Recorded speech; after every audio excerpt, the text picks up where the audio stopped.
Fala galera, meu nome é Matheus e esse é meu Bike Check.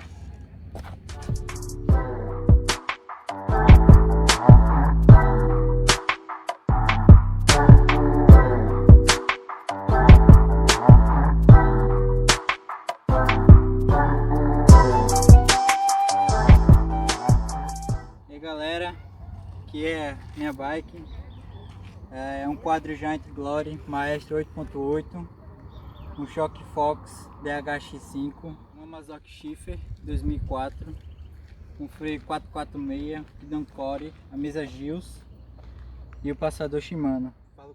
Fala do que? Do Zaro. Aqui é um cassete de 8 velocidades Shimano, um cubozinho Cray, um chorinha e um pé de vela Trudative Rutfeld. A coroa é uma Decas e o guia é um Operate e o pedalzinho é um Elgo regulamentado.